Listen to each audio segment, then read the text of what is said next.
My. Uh,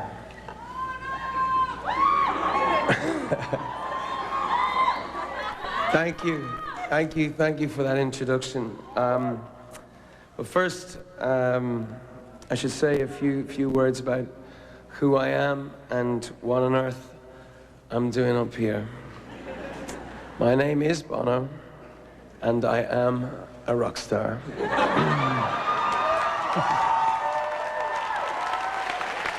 I tell you this not as a boast, but more as a kind of confession, because in my view, the only thing worse than a rock star is a rock star with a conscience, a celebrity with a cause.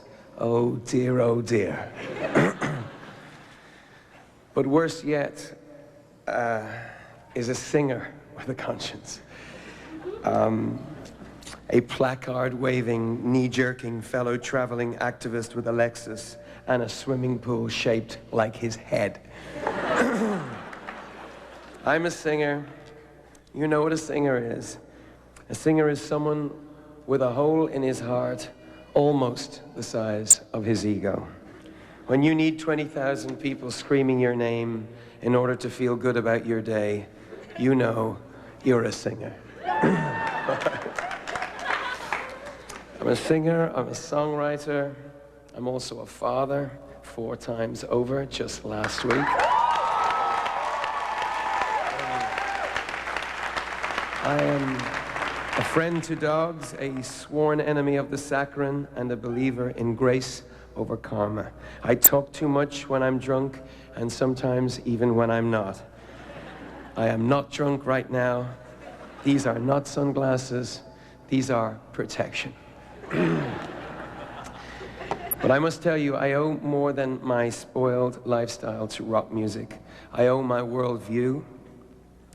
Music was like an alarm clock for me as a teenager, and still keeps me awake from falling asleep in the comfort of my freedom.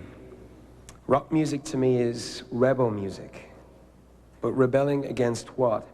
In the 50s, it was sexual mores and double standards. In the 60s, it was the Vietnam War and racial and social inequality.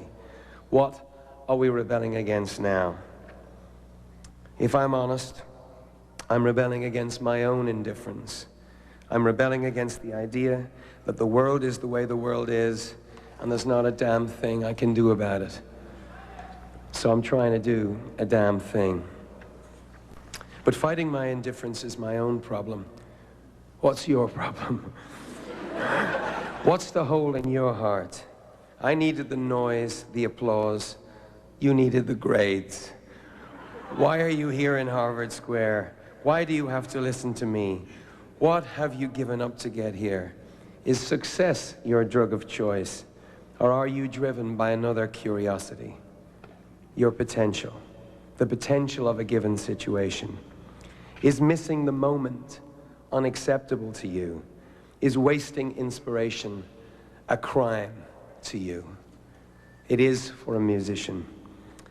If this is where we find that our lives rhyme, if this is our common ground, well then I can be inspired as well as humbled to be on this great campus, because that's where I come from, music.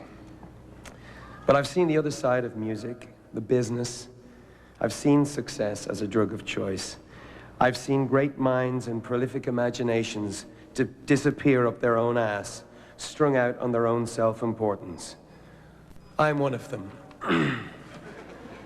I've seen the misery of having it all your own way, the loneliness of sitting at a table where everybody works for you, the emptiness of arriving at Aspen on a Gulf Stream to stay in your winter oh, hold on, that's a different speech.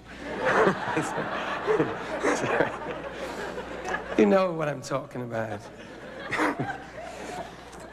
But you've got to keep asking yourself, why are you doing this?